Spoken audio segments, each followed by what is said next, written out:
Now, on one final matter, last night the Senate voted to overturn a harmful regulation that undermines Alaska's authority to manage its wildlife resources and shifts more power toward Washington. Today, we'll have yet another opportunity to bring Americans relief from heavy-handed regulations using the legislative tools provided by the Congressional Review Act.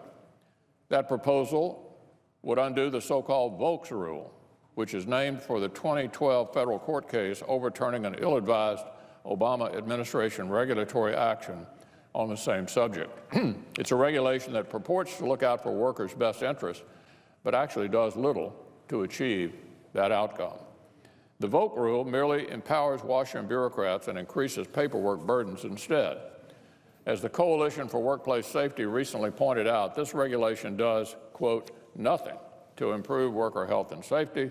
It directly contradicts both clear statutory language and 2 U.S. Courts of Appeals rulings. And it also represents one of the most egregious end-runs around Congress' power to write the laws.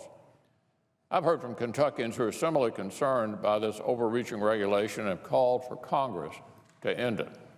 In one recent letter to my office, the Kentucky Roofing Contractors Association called for the repeal of the Volks Rule because it does nothing to improve workplace safety and could be used to impose costs on employers for inadvertent paperwork violations.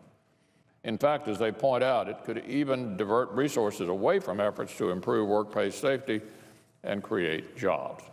In another letter I recently received, a Lexington construction contractor said he needs his safety supervisors constantly walking job sites, identifying hazards, and making sure our coworkers go home safely every night, but said this regulation forces me to choose between allocating resources to preventing future accidents or auditing old paperwork. That's our decision today, focusing on actual safety of employees or on more bureaucratic paper pushing. Senator Cassidy of Louisiana understands the challenges this regulation presents, and he's been a leader in working to protect American businesses from these consequences.